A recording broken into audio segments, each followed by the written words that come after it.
Hey everybody, it's Allie, and welcome to our Y&R chat for Sunday, November 12th, 2017. I'm coming at you with an all-audio version of the chat for this week because I've had a little bit of an exhausting and challenging, we'll say, week. Long story short, I've got this ridiculous bathroom repair project going on at the house. They are kicking up 80-year-old drywall and dust. It has made my bathroom unusable, which has basically meant that I'm not able to be at home. I can't take a shower. I've been going back and forth just to my parents' house so that I can get me and the baby showered. It's crazy. It's been absolutely disruptive to my Y&R viewing schedule. And then my mom had this medical scare last night. She was feeling dizzy and nauseated, and I was so scared. She was so scared. I called 911, and she went to the emergency room. I felt like Charlie in this moment, like, I don't know what to do. I just got to get some help. So called 911 for the first time in my life, and we were at the emergency room all night, and you know how that is. But, I mean, thank goodness. It seems like everything's okay. We still don't entirely know what happened. Maybe it was a fluke, but she is feeling better.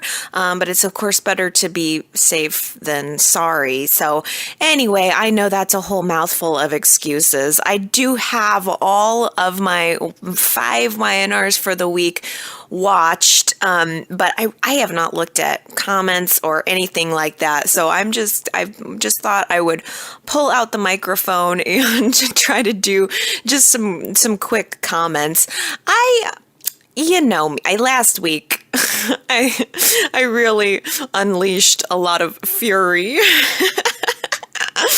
about the show, which felt very good. I think I was channeling maybe even just some of my own life anxiety into last week's Y&R chat. But I will admit, there are still some places that Y&R is feeling a little off to me, but I think I'm ready to upgrade my opinion of it based on this past week. Last week, with the underground fire drama, I asked you guys if you wanted to give Mal Young a grade from A to F on how you liked that first full week of the fire and the drama and all of that.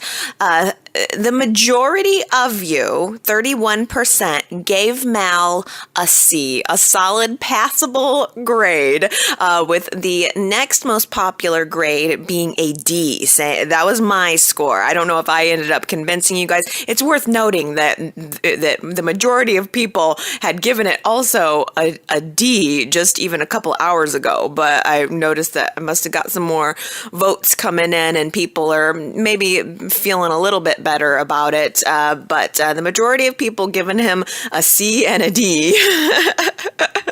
And I think I'm ready to upgrade from the D that I gave him last week to maybe we'll put him in a C this week for me. I don't want to take anything away from the hard work that's going on behind the scenes, and I certainly don't want to take away from any of the fans who are loving the show right now.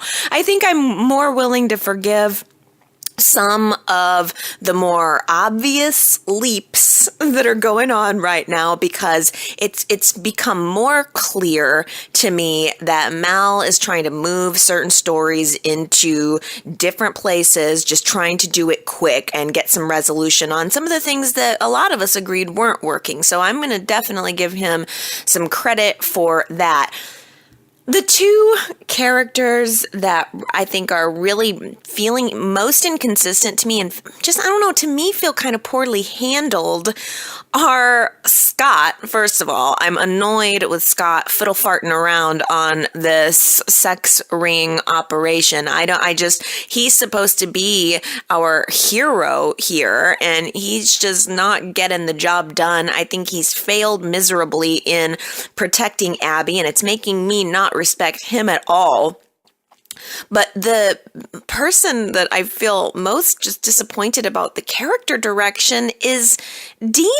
I am just so sad to see this matriarch who I was just, I guess, starting to look at as not Catherine Chancellor. Nobody's ever going to be Catherine Chancellor, but she had that air about her, that, old soapy air about her. Just the older lady that comes in, tells you how it is, doesn't make any bones about it. I liked Dina's role and vibe as the strong, coming in and feeling that strong role.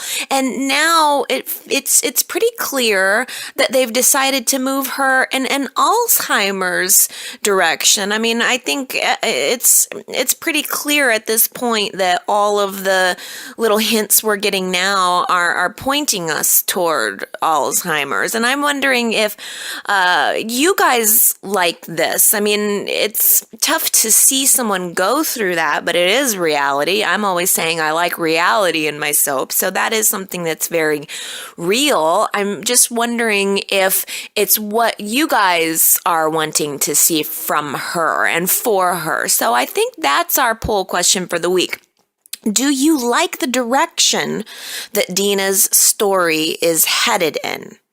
Go to yrchat.com if you want to sound off on how you're feeling about this, because it is dramatic. We have kind of gone from Dina being, at least seeming pretty competent, to now she's really come off the rails.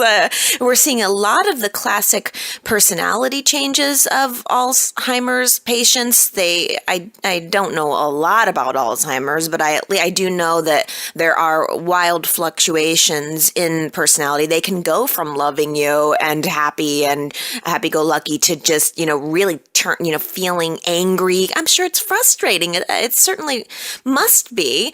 So all of that seems to be there for Dina. At the beginning of the week, we saw her at Jabot out of nowhere deciding to jack up the wholesale prices and throwing all of Jabot's clients into a tizzy. And she really didn't have the authority to do it anyway. So Jack had to kind of try to politely fire her, transition her out of the company. And it was really sad to see a job that I think that she liked being taken away from her. What does she really have now? Dina is very alone now. What is she even gonna do? They gave her that job as at least a way to help keep her feeling vibrant and feeling valuable, and now she doesn't even have that.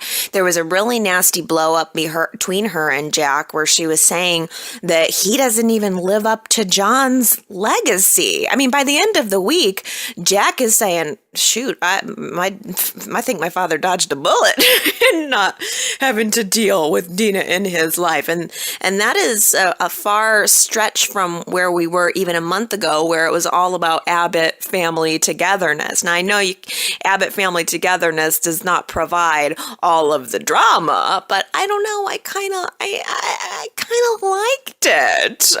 It's a little disappointing to me to now see her being vicious. She is very, very angry toward everyone now. She's, except for Abby, really. But I mean, her children, she is seeming very resentful for. And it was Abby who noticed and brought up to Ashley that Dina's doing all these weird things. Dina and Abby are at the coffee house just having like a croissant, and Abby turns around and Dina's shoving sugar packets into her purse. And then later at the athletic club, we saw her shoving silverware into her purse. Ashley's going through her things at Jabot, going through Dina's things at Jabot and finding like large, hoardy stacks of things that she doesn't need. It was very, very bizarre. And I think all of those things would be consistent with the disease. I don't know if there are any other theories about what's going on with her, but I'm completely assuming it's Alzheimer's. I could be wrong. The one ray of light, I guess, that I appreciated this week when it came to Dina was the Dina versus Nikki feud at the beginning of the week. I know I'm probably maybe trying too hard to try to fit Dina into a Catherine Chancellor kind of role, but I miss that. I miss Catherine. There was a scene, tangent, at the mansion this week, and I think they opened up the scene, or you could see at the mansion there was that big, beautiful portrait of Catherine hanging above the mantle, and I just for some reason I was looking at her this week and thinking, I just miss her. I just miss Catherine so much. And there was something about the Dina versus Nikki feud that kind of reminded me of Catherine and Jill. Just that, just where it's two women who know who they are. This isn't young girls cat fighting over a man. These are two women, strong-headed, who have opinions and are not afraid to share them about each other. Like, I just loved Nikki calling Dina a nasty old woman, and Dina turning around and calling Nikki a gyrating stripper. That was a good line. That would be a Who Said It quote if there ever was one. But just that flipping back and forth, that, get tit for tat arguing between these two, I really, really like that. But it's all fun and games until someone gets shanked.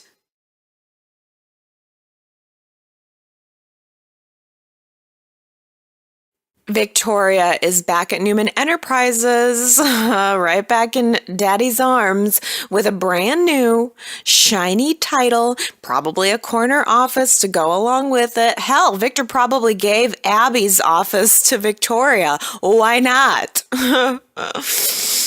Maybe I'm just in the mood for rivals, but I do look forward to the delicious rivalry that's bubbling in the oven for Victor's two daughters. I think that could be very interesting. The only problem is Victoria is so clearly the favorite. It's just astonishing to me how Victoria, and she knows it too, she just walks right back in and she just assumes her power position. She knows she's the favorite, and it's so hard to watch that and not feel for Abby.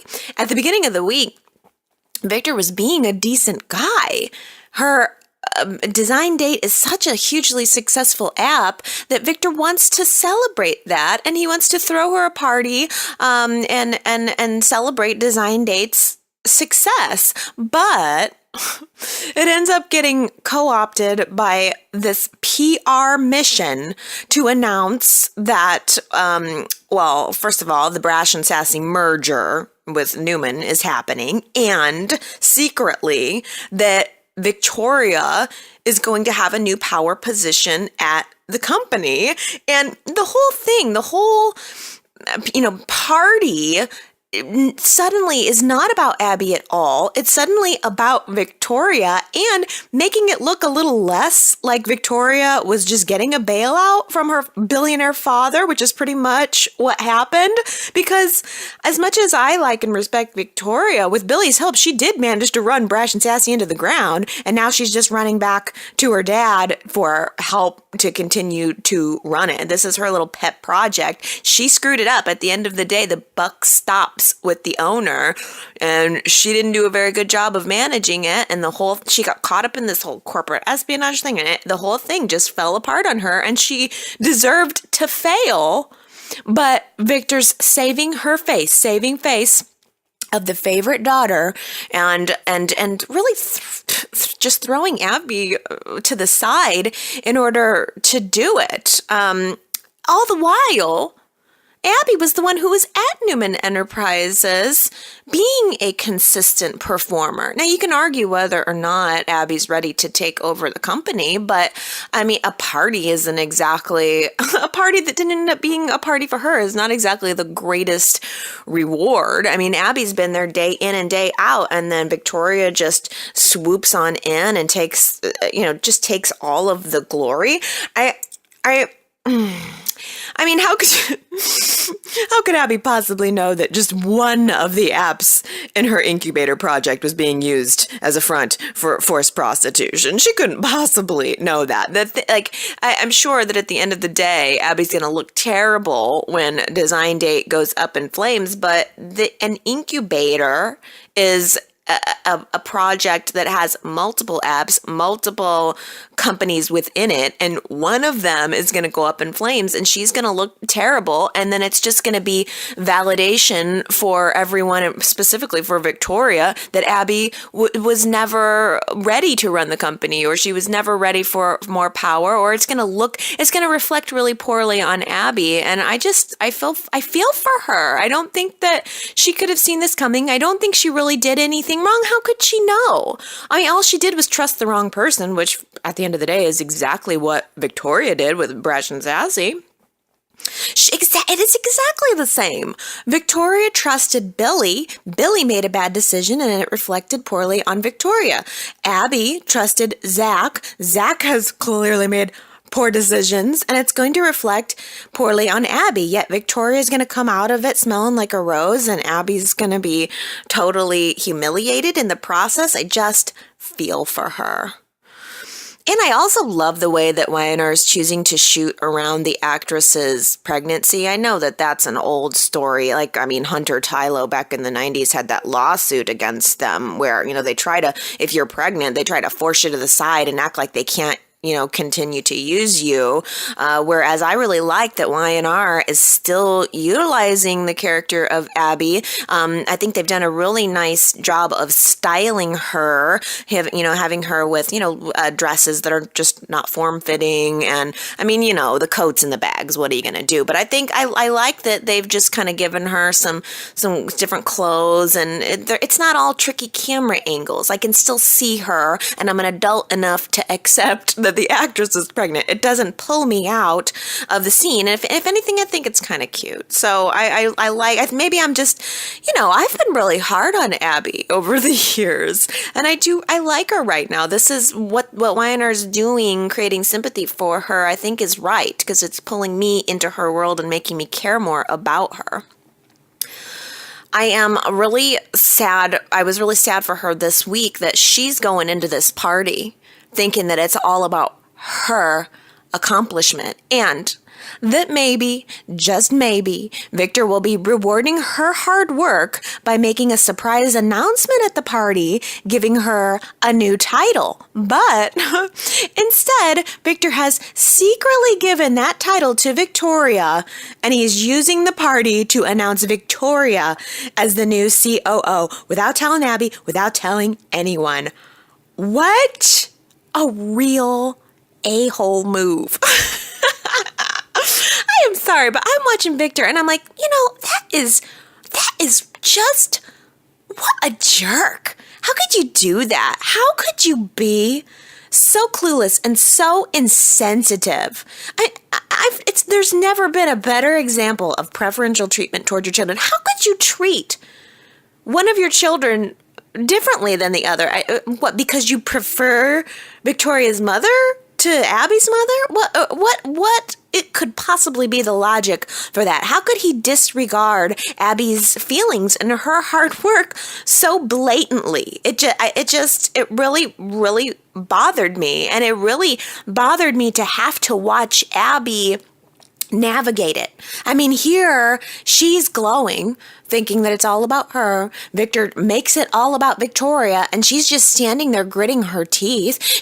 I was touched by the fact that despite feeling the way she was feeling, she actually tried to pick herself up in that moment and be the bigger person and approach Victoria, congratulate her, say she's looking forward to working with her. But Victoria,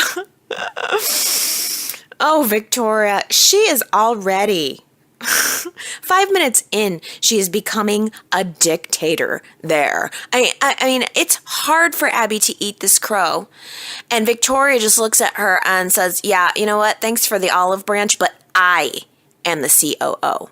You will be reporting to me and running everything by me, and don't you forget it. Victoria is such a bitch. But she is my favorite bitch.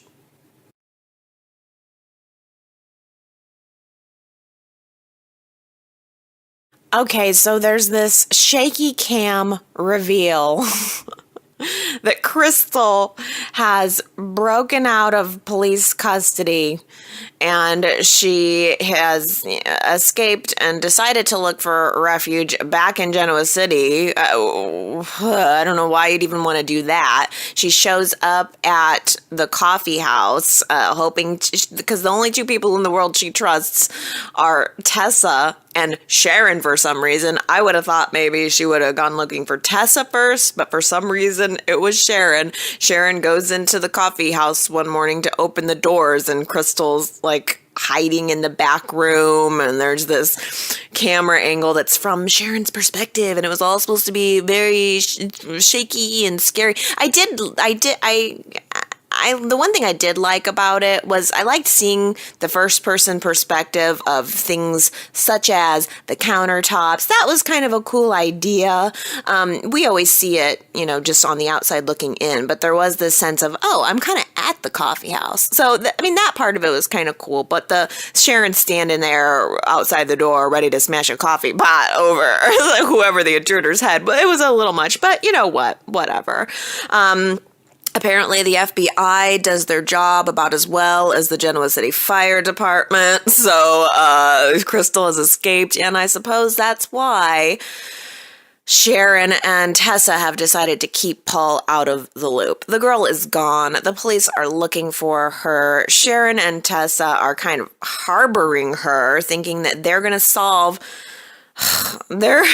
poorly solve and break open the case of this sex ring. So Scott and Sharon disregard Paul, disregard the police once again, and decide to come up with this kind of unfocused plan to try to get Crystal to confront Zack at this big event that's being held in quote-unquote Abby's honor.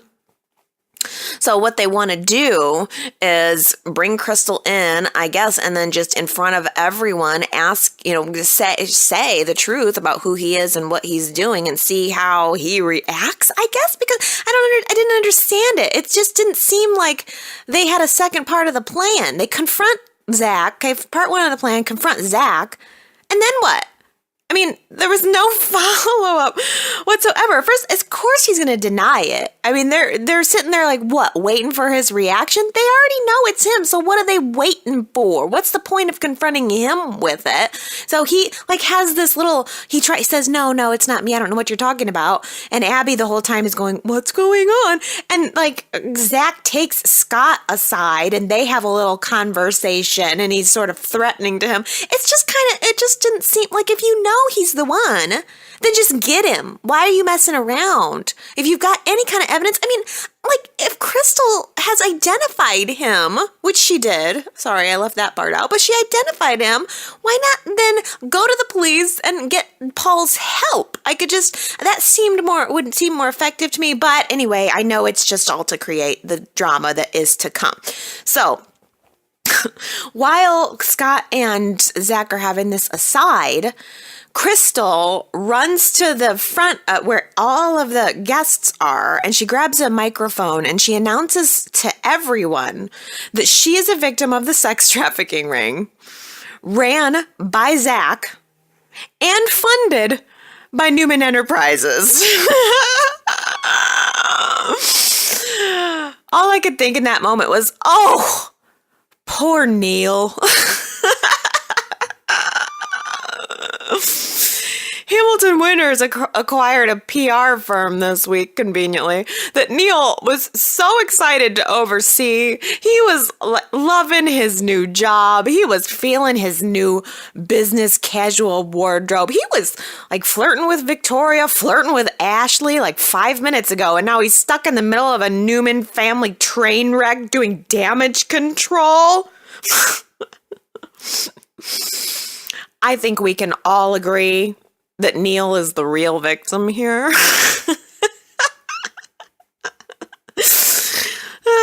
Oh, I don't know what I would do if that girl came up and started saying all that stuff in front of everybody. I think I'd be shocked. I mean, the crowd was obviously shocked. They're reacting, like, what's going on here, and having little comments about everything, accepting it, of course, as truth. Dina. Dina makes a comment in the ongoing feud to Nikki. All of this information comes out, and Dina makes a snide comment about the Newmans. I mean, of course, leave it to the Newmans to have this lowbrow, thing going on. And Nikki tries to put Dina back in her place to defend her family like she's been asked to do. And I'm going to say, I think Dina reacted, I think she overreacted a little when she stabs Nikki. I mean, maybe it's me, but I felt maybe a little more of the verbal attacks would have been appropriate, less on the physical side. I mean, what did she do? Grab a chapstick out of her purse and shank Nikki? I watched it like 3 different times, trying to figure out exactly what's going on. I haven't seen the Mondays show. So it looked like Dina, there was a stabbing motion. I can't believe this is happening. A stabbing motion, and Nikki kind of grabs her arm. So I don't know if it's just going to be a surface arm wound, or are we looking at, like, Nikki gets stabbed in the side and she has to get rushed to the hospital? I don't know what the severity of what this older woman is going to be able to inflict on Nikki, but that's the thing I just don't like. That's the main thing I don't like about this week. That felt Dina and this whole personality thing, it has escalated so rapidly and so severely. And what concerns me about it is that we're writing Dina into a box. How are we going to come back from this? I mean, and maybe they don't want to. Maybe that's what bothers me more than anything. Maybe they are going to write her off the show and this is going to be her swan song. And that makes me that feels so sad and disappointing to me. But you don't get Alzheimer's and then get better. So, I mean, I don't know that there is any kind of real treatment for it. So I just don't see how Dina comes back from this. And that is all very upsetting to me. This is the part of the show that to me was the most disappointing. I don't know. We'll see next week where we are. In all of the hubbub that was going around about, Nikki getting stabbed.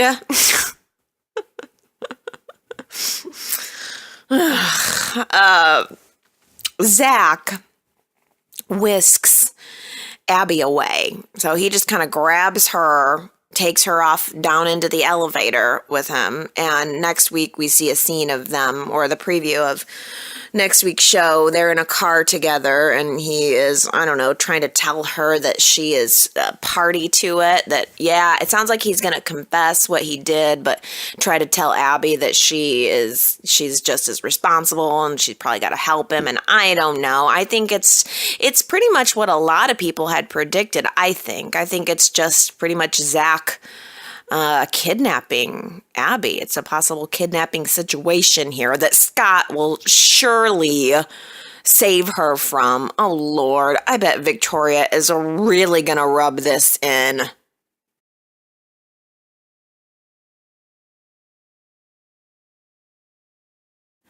Look, if your business building burns down not once, but twice, it might just be time to throw in the bar towel.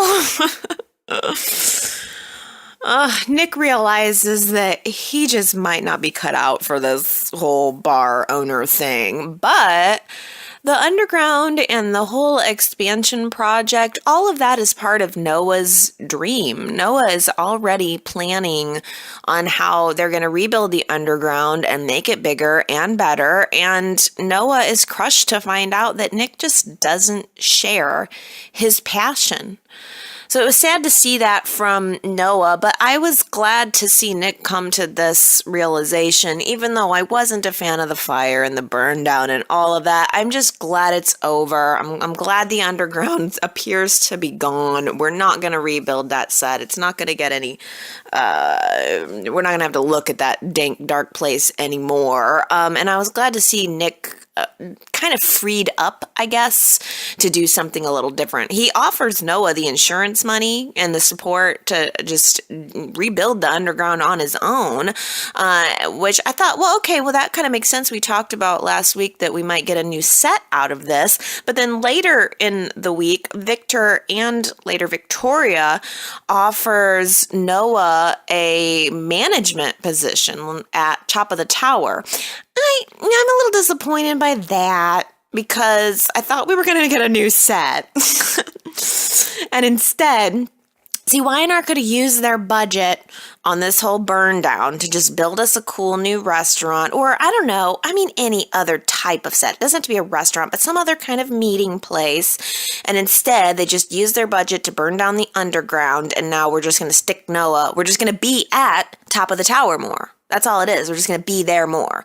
It's the other restaurant. There's only 2 other public places we're going to be: at the hotel, at the GCAC, in the gym, I guess, or we're going to be at top of the tower. I don't know. That doesn't feel as exciting to me. And furthermore, I don't know that I love seeing Noah as the bar owner. I don't know what I want from him, but I'm not sure that I want that.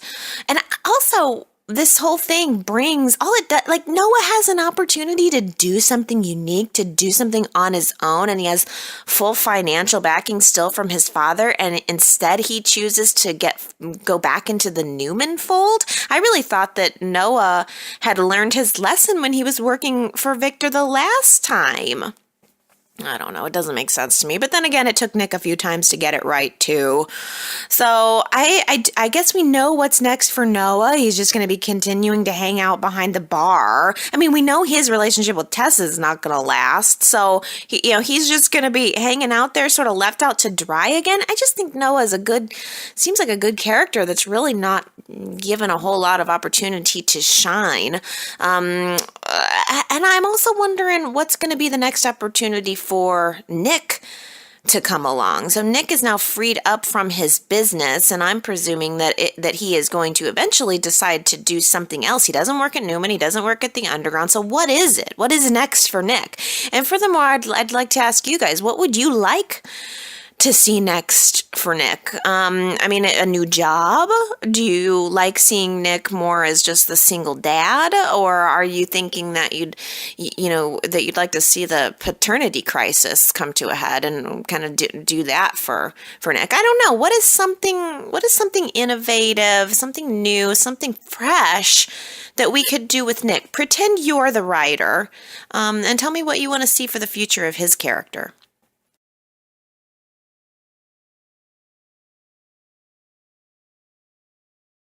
No doubt the feud between Hillary and Jordan shot into the stratosphere out of nowhere. And I'm willing to forgive it only because we've been asking for Jordan to do something. And now finally, Jordan is doing something. It doesn't feel totally character consistent to me. Hillary is playing the role of the poor, scorned woman, the jilted lover looking for revenge. And that doesn't sound very much like Hillary to me. But but it serves its purpose. This is a leap I'm willing to take. I liked seeing Hillary threaten to expose the shady past that Jordan has been alluding to for months and months, and that past includes Chelsea. Chelsea's caught in the middle of all this, and she's not about to let herself go down too. That's why I'm wondering. I think that whatever's going to end up ultimately all coming out about Jordan, because I don't think we've seen the end of it. I think that Chelsea's going to end up caught up in it all, and I think that's going to cost her relationship with Nick. So I think he's lost his business. I think he's about to lose his girlfriend. I don't know if he's going to end up losing his son too.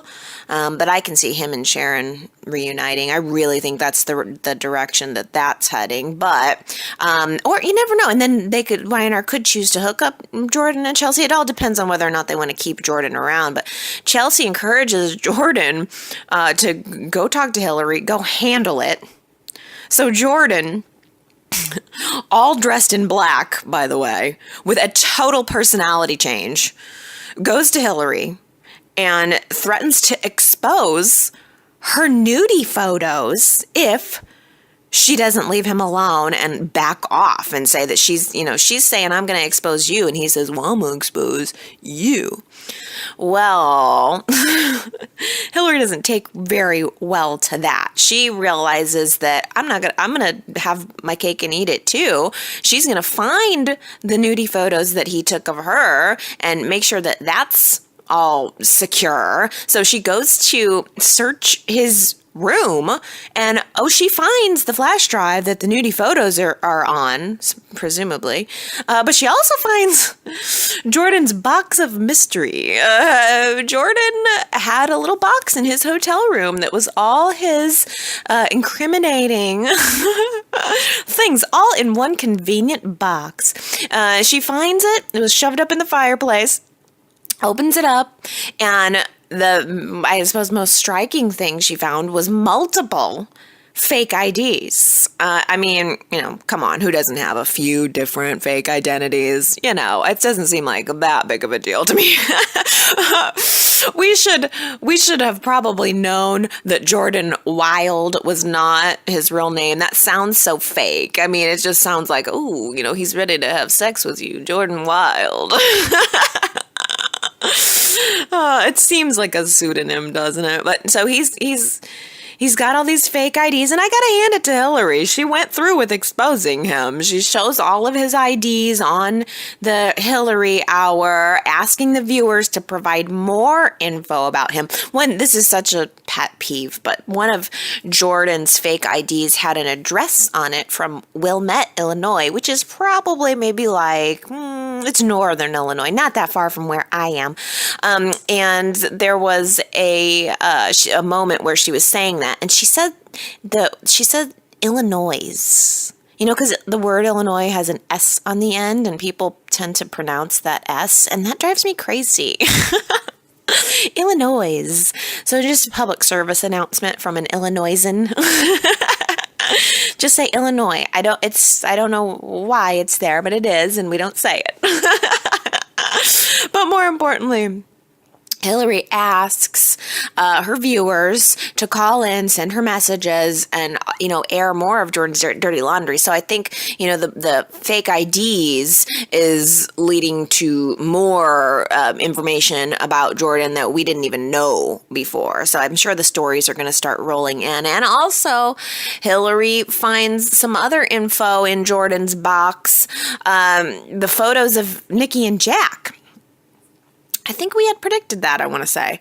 But apparently Jordan was the one, no big surprise, outside of the cabin taking those photos of Nikki and Jack, I guess, for Graham. Is Graham gone? That's another good question. I don't know the answer. It's so clear that Y&R is sweeping up. This is all sweeping up. But we haven't seen Graham and haven't heard a thing about him. And if they're headed in an Alzheimer's direction with Dina, then I don't know what they need Graham for. But it was Graham who hired the photographer that we now know is Jordan to take those photos. So I guess there could be a connection there. Hillary actually called Nikki to give her the photos and let her know that Jordan was the one who was behind it. Jordan, who is the fashion photographer for Brash and Sassy, working directly for Victoria. Well, Nikki's not going to let that slide. She goes immediately to Victoria and tells Victoria that Jordan took the photos. He's shady, and Victoria fires him. Of course. So here now we have just one more reason for Jordan to hate Hillary. Hillary is systematically and completely ruining Jordan's life, which tells me that we might be heading towards some kind of Hillary whodunit. Like, I don't know if there's going to be an attempt on Hillary's life or something, but I definitely see, and this is pretty good because it's also going to garner some more sympathy for Hillary. I can see Hillary being in some kind of dicey situation. I just think they're probably going to write Jordan off, and have him do something to Hillary, and maybe, I don't know, maybe Devon perhaps will come to her rescue.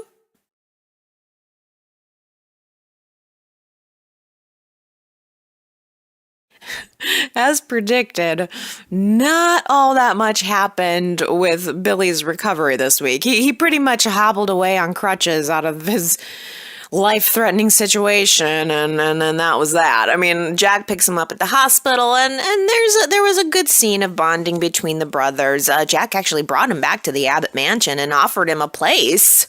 Not just in his life, but, in his home too. Jack had an open door policy with Billy, bringing him back into the Abbott family, whereas in the past, Jack was completely closed off to him. I mean, Jack even tried to broker, this was awkward, broker some forgiveness between Billy and Phyllis. I mean, Jack was pretty much staying out of it, but he was there supporting Billy in his desire, and Billy's desire is to reunite with Phyllis. Phyllis is not welcoming him back with open arms, and that is a surprise to me. I really thought that, Phyllis was so understanding the whole time. I don't know what changed exactly for her. She knew that he was doing the spying on her computer. She knew it, and she chose not to leave him then. And she didn't leave him really until he found out that she knew. So that doesn't totally connect to me. So it creates some surprise that Phyllis is not wanting to get back with him. For crying out loud, he even got a little leeway from Victoria, considering Billy saved her son's life. And that's another thing. I'm just continuing to complain about last week's show, but it makes zero sense to me that Billy would go into a burning building, rescue Victoria's son, almost risk his life to do it, and then the second he comes out, the first thing Victoria does is slap him. That makes no sense to me whatsoever. So it's more important to you. You're more mad at him for making a poor business decision than you are happy that he saved your son. I can't wait till I can just forget about that whole fire. I really thought that, Victoria kind of came around this week, and I really would have thought that if Victoria could do so, then Phyllis could too, but she's staying strong.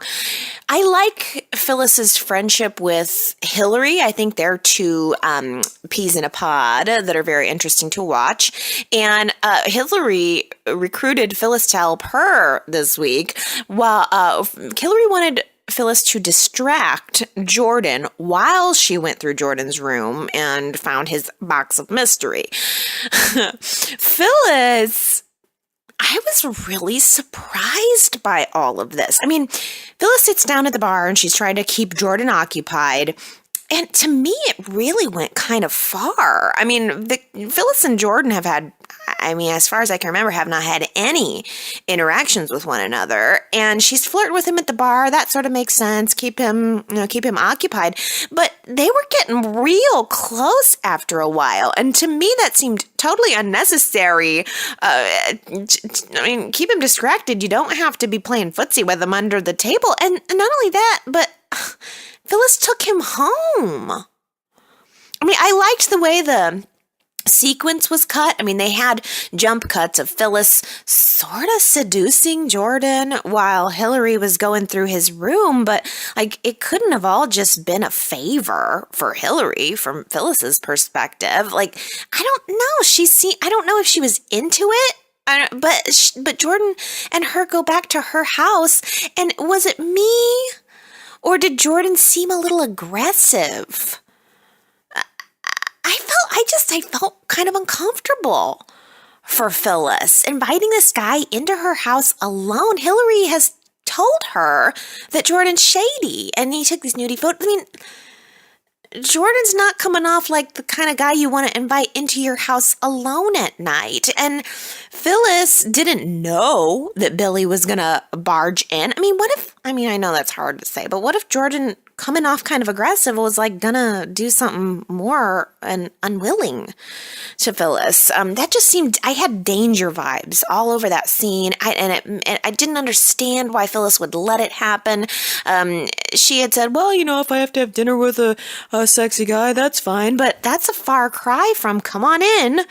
She didn't know Billy was going to come knocking on the door, barging in drunk, cause a scene in the building, get his butt tossed in jail.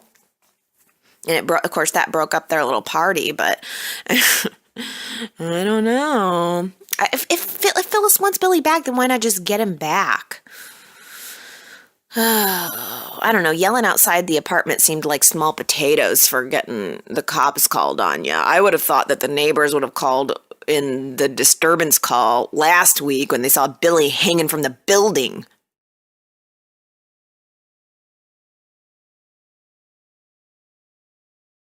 It was a little fun to see Kane and Billy collectively getting drunk and then collectively getting thrown in jail.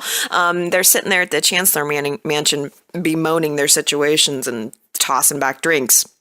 And Billy goes to Phyllis and Kane goes to Lily. It's the eve of their divorce hearing, and Kane's outside the door beating on it, all drunk, whining, I don't want to divorce you, Lily. Oh, the cops get called on him too. He goes to jail, and it serves him right. Getting drunk is what got him into this whole mess in the first place. I don't blame Lily for just being disgusted with him. I mean, it's like he's learned no lesson whatsoever. But in jail, Juliet is the only one to help him. Juliet is the only one to come to his rescue. She bails him out, brings him a suit for his divorce hearing. I'm sure she was thrilled to help him expedite the divorce. And she kind of ruined Kane's one last ray of hope for his marriage. So it's divorce day. We're in the courtroom, and I just have to mention on a little bit of a side note, I think the last time we were in court, do you remember Judge Moxley? I think it was. Her name was Elise Moxley, and we were kind of speculating that she would have various connections because it was revealed that she had some kind of affair with Victor. I don't know if you remember this, but the actress, I saw this in the Soaps in Depth magazine a couple weeks ago, but the actress, her name is Jensen Buchanan. I guess she's been on quite a few different soaps, but she actually went to jail. She's in jail right now. Apparently there was, and she was drunk and she got in a car accident and severely injured someone. That is such a shame. I really liked her. I really enjoyed watching her on the show. I wanted more of her. I think she's beautiful. And what a shame. I mean, one poor decision and your whole life, your whole career has changed, and you've now changed the whole life and the whole career of the other person. So there's a little cautionary tale for you, and I thought you guys might find that interesting. But so she was not the judge. So at Lily and Kane's divorce hearing, Kane wants to reconcile, but Lily is cold and resolute. She knows this is what she needs to do. Even Charlie, oh, he's so adorable. He comes to the hearing and he kind of busts in on it. And he tries to give make one more plea to his parents to make the family work. Don't go through with this divorce. And it seemed like it was going to work. Lily was just getting ready to ask Michael to postpone the whole hearing when Juliet drops by. I don't know what made Juliet think that it would be a good idea to walk on into Kane's divorce hearing. That was so inappropriate. Yet, when she walked up to Lily and said that she was really sorry, she didn't mean for any of this to happen, I do think that she was being sincere. And that should have been our first sign that she was a goner. We should have known right then and there that was the end of her. And then there was this touching moment outside of the courtroom with Charlie. And she's just like, Juliet is now trying to I guess, establish her life with the father of her baby, and the divorce was happening. So maybe she didn't see any harm in going there. Maybe she just wants to try her very best to be there for Kane and hope that it develops into more someday. But then she's sitting outside the courtroom after the whole thing blew up, and, everybody told her to get out. Even Kane was like, look, you're not helping me. No, thank you. Kane was not nice to her, considering she just bailed his ass out. He was kind of mean. And she goes and sits on the bench outside of the courtroom, and Charlie was sitting out there with her, and he was being such a good kid. I don't know, where was Maddie? She wasn't there. I did love, this is just a tangent, but I did love seeing Maddie and Reed get ready for their date. Reed took Maddie to the top of the tower event, and they just looked so cute together, and they're just so happy to be together. That is just an adorable little teen romance for the show that I think really works, and it gives me good vibes. It gives me smiles and happiness to see those two kids together.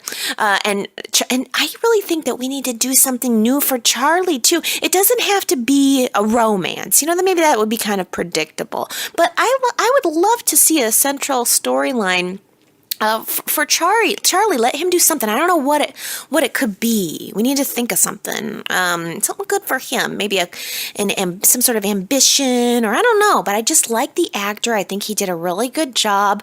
And he seemed really sincere, sitting there with Juliet, saying, "I know you didn't do this." It's like it was a from the mouth of babes sort of moment. The adults can't see through the lies and the deceit, but Charlie was able to say, you didn't do anything wrong. And she didn't. Juliet really didn't do anything wrong in that scenario. I mean, she sued Kane for sexual harassment. That was a lie, but that was also being prodded along by Hillary's. But it wasn't Juliet's fault that she got pregnant, unless it was, and we'll never know. But the reason we will never know is because Juliet was experiencing some cramping sitting there with Charlie. She tries to stand up. She passes out. She is losing a lot of blood. Charlie has to rush into the courtroom and tell everybody he needs help. Juliet needs help. She's bleeding. He's got blood on his hands. Everybody rushes to the hospital, conveniently postponing the divorce hearing, by the way.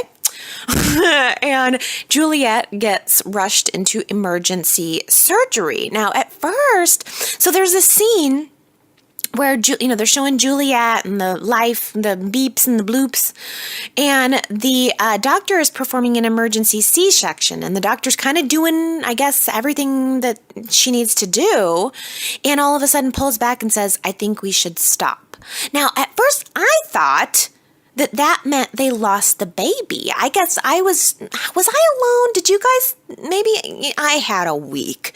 So I don't know if I can't say I was 100% focused on every scene, every moment all week, but I thought that saying we should stop meant it is too dangerous to the mother to continue to try to save the child. But I guess I was absolutely, completely wrong, because that is not what ended up happening. I mean, they did that scene, and then the very next scene was the doctor coming out to talk to Kane, and the Y&R made the choice to film that from outside of the room. So the doctor's coming in and telling Kane, and we're seeing it happen, but we don't know what's being said. We just see Kane crying, and I think that was an interesting choice. Maybe it was meant to fool us a little bit, but it was it was interesting.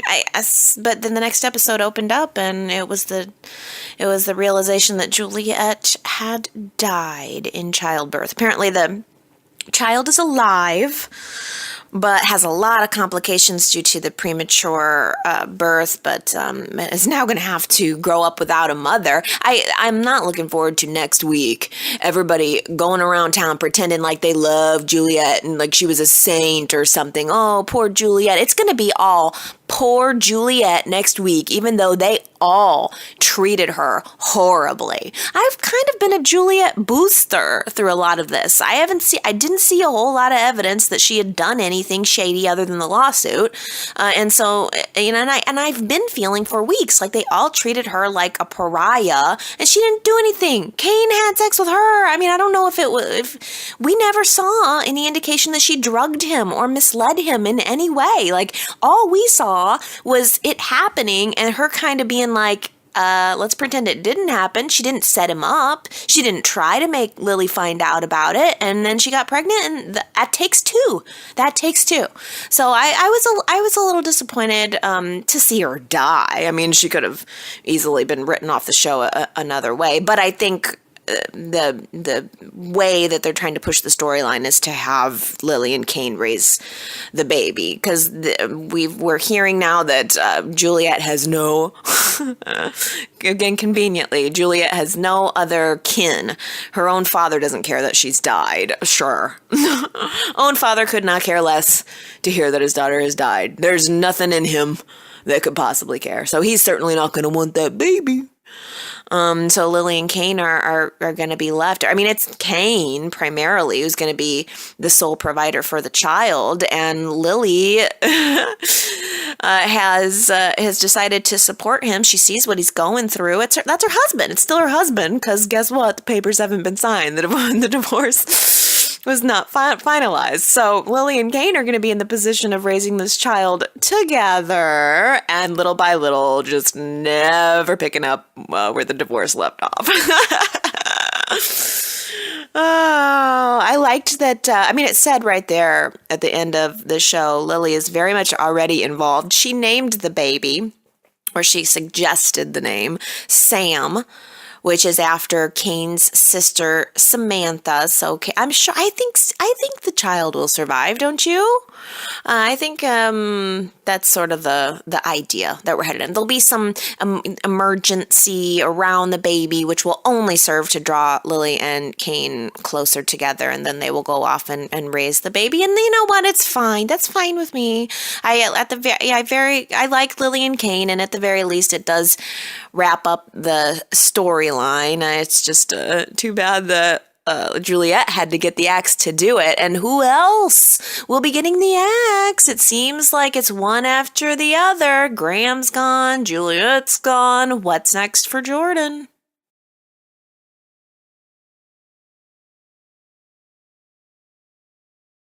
Time of death? Now. That was last week's Who Said It quote, and it had nothing to do with Juliet. It's just kind of timely that quote's coming up now.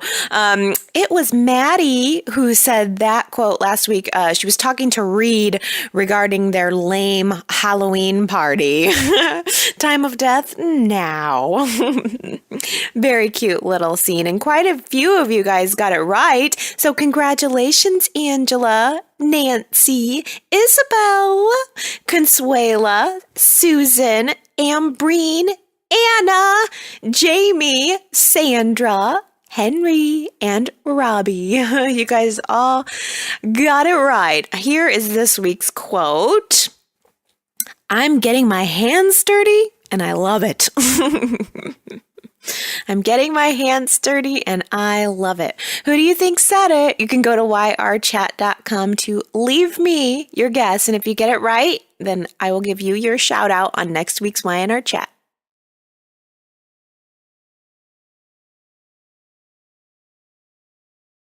Well, as I said, I pretty much got each episode of YNR crammed in, but I have really done so very little by way of looking at comments and stuff, so I apologize for that, you guys. I thought I would just pop on the mic here and give what were my thoughts for the week, and I mean, I not being able to shower and all that. It was just so unfun. And so today I'm like, you know what? I'm just going to not get out of my robe.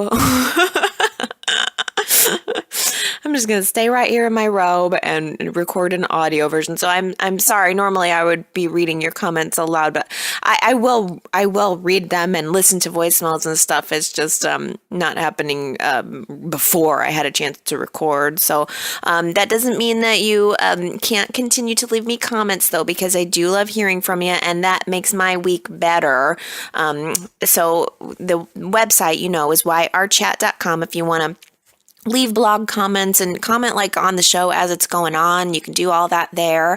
Or you can call to my voicemail, 309-588-4569. Hearing from you definitely makes my week better and makes my watching of the show better too. So next week, I absolutely am hoping that I have some more time and that we can get back to the regular full YNR chat. In fact, I'm sure you guys will see me